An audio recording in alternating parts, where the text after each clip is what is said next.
October 2nd, 1187. The gates of Jerusalem swung open for the last time under Christian control. Balian of Ibelin, commander of the city's defense, had negotiated surrender terms with Saladin after a siege that left the holy city with barely 60 knights to man its walls. The terms seemed merciful on parchment. 10 dinars ransom for men, 5 for women, 2 for children. Pay your way to freedom. Walk out with your life. But when Saladin's secretary, Imad al-Din al-Isfahani, recorded what happened next, his words dripped with satisfaction that still disturbs readers 8 centuries later. Women and children together came to 8,000 and were quickly divided up among us, bringing a smile to Muslim faces at their lamentations. How many well-guarded women were profaned, and women who had been kept hidden, stripped of their modesty, and virgins dishonored, and proud women deflowered. 15,000 Christians couldn't pay the ransom. 7,000 were men, 8,000 were women and children. And what happened to those 8,000, the wives of crusaders who'd marched east to claim the Holy Land for Christendom, reveals a truth that medieval chroniclers on both sides struggled to articulate fully. These women weren't just enslaved, they were erased, transformed, systematically stripped of every identity they'd carried across 3,000 miles of pilgrimage roads. Before we step into this story, subscribe so you don't miss our next journey into the unwritten chapters of history. Now, let's go back to 1187, to the moment when thousands of women discovered that being a crusader's wife meant nothing when your husband was dead or captured and you couldn't pay 10 dinars for your own freedom. The siege had lasted 12 days. Saladin's army, flush from their catastrophic victory at the Battle of Hattin 3 months earlier, surrounded Jerusalem with overwhelming force. Inside the walls, panic spread like plague. The city was crammed with refugees who'd fled Saladin's conquests across the kingdom. Women outnumbered men 5 to 1. Most of the Crusader knights had died at Hattin, cut down on a waterless hillside where Saladin's forces had systematically destroyed the military capacity of the entire Crusader kingdom of Jerusalem. King Guy of Lusignan was in Saladin's captivity. The true cross, Christianity's most sacred relic, had been captured and paraded upside down through Damascus. And now Jerusalem, the prize for which 3 crusades had been fought, was defending itself with 14 knights. Balian of Ibelin, who'd come to Jerusalem under safe conduct just to evacuate his wife Maria Komnene and their children, found himself begged by Patriarch Heraclius and Queen Sibylla to take command. He broke his word to Saladin, wrote an apology explaining he had no choice, and prepared for a siege he knew couldn't be won. He knighted 60 squires and armed merchants. He stored what food remained. He tried to organize a defense with almost no defenders. On September 20th, Saladin's siege engines opened fire. Catapults hurled stones that cracked walls. Greek fire burned through wooden supports. Crossbow bolts fell like rain. For 12 days, the defenders held, but barely. A section of wall collapsed on September 29th. Saladin's troops pushed forward. The Christians couldn't drive them back, but somehow kept them from breaching fully. It was stalemate, temporary and desperate. Balian rode out to negotiate, knowing he had no leverage except one threat. If Saladin demanded unconditional surrender, Balian would order the slaughter of every Muslim slave in Jerusalem, destroy the Dome of the Rock and Al-Aqsa Mosque, and burn every treasure so Saladin would inherit ashes.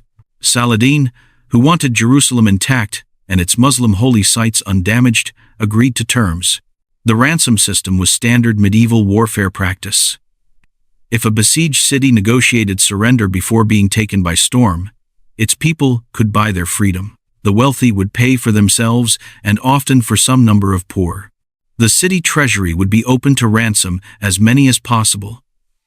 And those who couldn't pay became property of the conquerors, to be sold, distributed, or ransomed later by charitable organizations. Jerusalem's treasury held 30,000 dinars. Balian paid it all to ransom 7,000 of the poorest inhabitants. Saladin's brother Saladin asked for 1,000 prisoners, and freed them as a gesture of piety. Saladin gave 500 each to Balian and to Patriarch Heraclius to free whomever they chose. Noble families paid their own ransoms and walked out. What got recorded in multiple chronicles was Patriarch Heraclius himself, the spiritual leader of Jerusalem's Christians, paid his 10-dinar ransom and walked out of the city with carts loaded with gold, carpets, and treasures from the Church of the Holy Sepulchre. He could have used that wealth to ransom thousands of poor Christians. He chose not to. And when the gates closed behind the last ransomed column, 15,000 people remained inside. Property now of Saladin's army. 7,000 men would be sold to slave markets across the Ayyubid Sultanate, dispersed to Egypt, Syria, and beyond. But the 8,000 women and children faced something different. Imad al-Din's account, written with barely concealed glee, describes systematic distribution, quickly divided up among us. This wasn't random. This was organized allocation of human beings to warriors who just conquered Islam's third holiest city. Every officer received a share. Every soldier got his portion, and the women, who days earlier had been wives of crusaders, mothers in Christian households, daughters of noble families or common pilgrims, were now concubines, servants, and in some cases, wives of the men who defeated their husbands. Let's understand what profaned and deflowered meant in practice, because Imad al-Din's poetic cruelty obscures mechanical reality. Islamic law prohibited sexual relations with non-Muslim women. The Quran was explicit. A Muslim man could take a Christian or Jewish woman as a wife, but she had to convert first. Concubinage was permitted, but again, conversion was required to make the relationship lawful, which means the captured women faced an immediate, brutal choice: convert to Islam, or face consequences that ranged from continued slavery to violence for refusing a master's demands. Some converted immediately. Survival instinct is powerful, and women with children often chose Islam over principles when it meant their kids might eat. These conversions were recorded dutifully. The women were given Muslim names, taught basic prayers, and absorbed into households where they'd serve as concubines or secondary wives. Their Christian identities were systematically erased, names gone, faith discarded or buried. The families they'd left in Europe, if they'd come from there, would never know what happened to them. They simply vanished into the Islamic world, invisible, forgotten, transformed. But others refused. Whether from genuine devotion or stubborn defiance, or simply because they couldn't process what was happening fast enough, some women said no. They wouldn't convert. They wouldn't submit. They remained Christian despite everything. And for them, the legal paradox created impossible situations. A master who wanted to sleep with a Christian concubine couldn't, legally, which didn't stop it from happening, but it meant such acts were technically unlawful under Islamic jurisprudence, putting both parties in ambiguous positions. Some women were simply held as household slaves, doing labor rather than facing sexual demands. They cooked, cleaned, cared for children, worked until their bodies gave out. Others were sold quickly to traders who'd take them to markets where conversion would be forced or the legal niceties simply ignored. Imad al-Din's phrase, "How many noble women took them as concubines," reveals something specific about status. High-ranking Christian women, wives of counts or barons, were valuable in two ways. First, they could potentially be ransomed later if anyone came looking with sufficient gold. Second, they carried cachet. A Muslim emir who could display a captured Christian noblewoman as his concubine was demonstrating complete victory, total domination, the reversal of Crusader occupation. Some of these women were treated relatively well by medieval standards, given rooms, decent food, clothing appropriate to their status. But relatively well still meant captivity, forced conversion, and the knowledge that everything they'd been was gone. Eleanor of Aquitaine, who'd accompanied the Second Crusade decades earlier, had narrowly avoided this fate when her entourage was nearly overwhelmed by Turkish forces. She survived because she was a queen, because her ransom value was infinite, because political consequences of capturing the Queen of France would have been too extreme. But her attendants, the noble ladies who'd traveled with her, some weren't so lucky. The historical record is deliberately vague on what happened to captured noblewomen who couldn't be ransomed. But the silence itself speaks volumes. These were women whose names appeared in royal courts, whose marriages were matters of state. When they disappeared into Muslim captivity, chroniclers stopped writing about them. Not because no one cared, but because acknowledging their fate meant acknowledging that Christian nobility could be reduced to concubinage, that the Crusades could result in European noblewomen bearing Muslim children, that the religious war was being lost in the most intimate, humiliating ways possible. The common women, wives of ordinary crusaders, foot soldiers, pilgrims, they faced even worse odds. No ransom potential, no political value, just labor capacity and whatever physical appeal they had. Slave markets across the Ayyubid Sultanate, filled with Christian women in the months after Jerusalem's fall. Cairo, Damascus, Aleppo. Every major city saw auctions where captured crusader wives were sold to the highest bidder.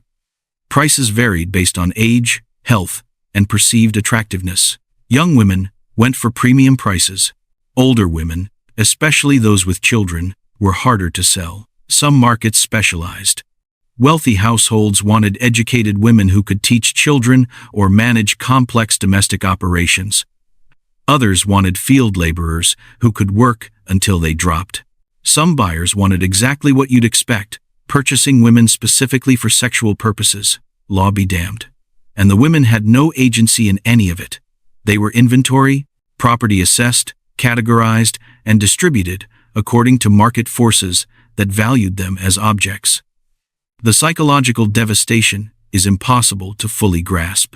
These weren't women raised in cultures where slavery was normal. They were European Christians who'd believed God was on their side, who'd made pilgrimages to Jerusalem expecting divine protection, whose husbands had promised them a holy mission blessed by the Pope himself. And now they were being inspected by strangers, touched without permission, sold to men whose languages they didn't speak, whose customs were alien, whose religion they'd been taught to hate. Some broke immediately, converted on command, accepted whatever fate was assigned, became functionally numb to survive. Others maintained internal resistance while outwardly complying, praying in secret, teaching their children bits of Christianity when masters weren't watching, holding on to fragments of identity even as everything external was stripped away. And a few fought, physically or verbally, and paid for it, with beatings, isolation, or sale to worse situations. The children were perhaps the cruelest victims. Boys young enough were forcibly converted and often enrolled in military training programs. The Mamluk system, where slave soldiers were trained from youth, absorbed some. These boys would grow up Muslim, fighting for the very forces that had captured their mothers, probably not even remembering they'd once been Christian. Girls were raised as Muslims, married off when they reached puberty, absorbed completely into Islamic society. A captured crusader's daughter could, within 15 years, be the mother of Muslim children, with no memory of her Christian heritage, except maybe vague recollections she'd learned to never speak about. This was demographic warfare. This was conquest that didn't just take territory but transformed populations, turning crusader families into Muslims across a single generation. And it worked. By 1200, barely a decade after Jerusalem's fall, most of the women captured in 1187 had vanished from any historical record. Some died in slavery. Some converted and disappeared into Muslim society. Some were ransomed by charitable organizations. But those were the lucky few. The vast majority simply ceased to exist as individuals, becoming nameless servants or concubines whose fates were never documented because they no longer mattered to the societies they'd left or the societies that had absorbed them. Compare this to what happened when crusaders captured cities. In 1099, when the First Crusade took Jerusalem, Christian forces massacred an estimated 40,000 Muslims and Jews. Men, women, children, slaughtered so thoroughly that chroniclers reported blood running ankle-deep in the streets. The Crusaders killed rather than enslaved, offering no ransom, no mercy, no conversion option, just death. So when Muslims point to Saladin's mercy in 1187, they're comparing it to that. And relatively speaking, yes, ransom was more merciful than massacre. But that's a low bar. The women who couldn't pay still lost everything. Their freedom, their identities, their futures, their children. One woman's story survived in fragments precisely because it was so unusual. Anonyma, a nun from the monastery of Santa Maria and Coria in Trier, was captured during the disastrous Battle of Civitate in 1096 during the People's Crusade. She was taken by Turkish forces, enslaved, and somehow survived until 1097, when Christian forces briefly liberated the area. And then she eloped with her Turkish captor. The chroniclers couldn't decide if she'd been seduced, brainwashed, or if she'd genuinely fallen for the man who'd held her captive, but her choice suggests something darker. That after a year of captivity, her old life was too damaged to return to. And the captor represented the only stability she knew. Stockholm Syndrome existed centuries before psychiatrists named it. We also know about Corba of Thorain, wife of Geoffrey Burrell, Lord of Amboise, who participated in the Crusade of 1101 and was captured by Turks. Her ultimate fate is unknown. She vanishes from the record. One more name that disappears into the gap between Christian chroniclers who didn't want to discuss what happened to captured noblewomen and Muslim chroniclers who saw such captures as unremarkable spoils of war. The legal complications were real on both sides. Under Christian canon law, a woman whose husband died on crusade could remarry after 1 year. But if he was merely captured and enslaved, she had no right to remarry, no matter how long he remained in captivity. Women whose husbands were missing in action faced horrible uncertainty. Was he dead? Was he a prisoner? Should she wait? After the mid-12th century, lawyers agreed on 5 years, based on old Roman law. But 5 years is a long time to exist in legal limbo, unable to remarry, often with property disputes hanging over whether you're a widow or just a temporarily abandoned wife. And if you were the wife who'd been captured instead of your husband? If you'd been dragged into slavery, forced to convert, made into a concubine, even if you somehow escaped back to Christian lands, you were ruined, defiled, damaged. Many women who did manage to return found themselves rejected by the very society they'd struggled to get back to. Better to have died honorably than to return having been used by Muslims. The Third Crusade, launched in response to Jerusalem's fall, did secure some prisoner exchanges. Richard the Lionheart negotiated releases. Some captured crusaders, male and female, were returned. But the numbers were tiny compared to how many had been taken. And the women who returned carried psychological scars medieval medicine had no way to treat. They'd witnessed their husbands die. They'd been sold as property.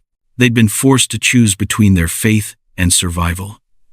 Some had borne children to Muslim masters. Coming home meant facing communities that whispered about them, families that didn't quite welcome them back, churches that questioned whether they'd truly remained faithful. Many simply stayed quiet about what had happened, carrying trauma in silence because speaking would only make things worse.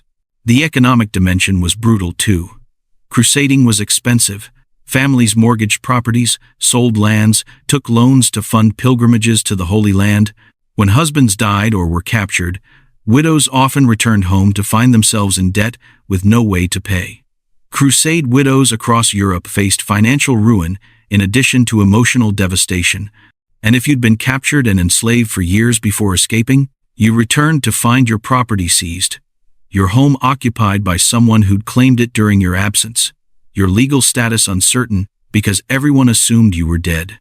John, a crusader from Suffolk, returned from Jerusalem to discover that Thomas had simply taken 30 acres of his land during his absence. The church's promise to protect crusaders' property while they were gone turned out to be worth exactly as much as enforcement could provide, which often meant nothing. Women faced even worse. Property law favored male heirs. A returning widow might find her husband's relatives had claimed everything. arguing she'd forfeited rights by being captured or by being absent too long or by some legal technicality. She'd have to fight in courts, prove her identity, demonstrate her marriage was valid, all while dealing with trauma and poverty. Some women never left the Holy Land even after the fall. They stayed in the Crusader states that survived: Tyre, Tripoli, Antioch, later Acre. They married again, often to newly arrived crusaders who needed wives. Life went on in a truncated form, always under threat, always temporary. Margaret of Beverley was one who stayed and fought. During Saladin's siege of Jerusalem, she defended the city like a man, wearing a cooking pot as a helmet, carrying water to men on the walls, getting injured by boulder fragments from siege engines. She survived, and her story got recorded because it was unusual enough to note a woman who fought instead of submitting. But for every Margaret of Beverley whose name survived, hundreds of anonymous women lived and died without leaving traces. They cooked for Crusader armies. They nursed wounded. They followed husbands or fathers or brothers east. And when cities fell, they faced choices between conversion and slavery, between survival and faith, between holding on to identity and accepting transformation. The women who joined Crusader armies as camp followers, many of whom were prostitutes or simply poor women seeking opportunity, were blamed when campaigns failed. Chroniclers like Fulcher of Chartres wrote with disgust about sexual activity in Crusader camps, arguing that relations with women displeased the Lord and that purging women from armies would improve military performance. So, multiple times throughout the Crusades, women were expelled from marching armies and told to seek shelter in neighboring towns, which meant, when those armies were defeated, the women who'd been expelled had no protection.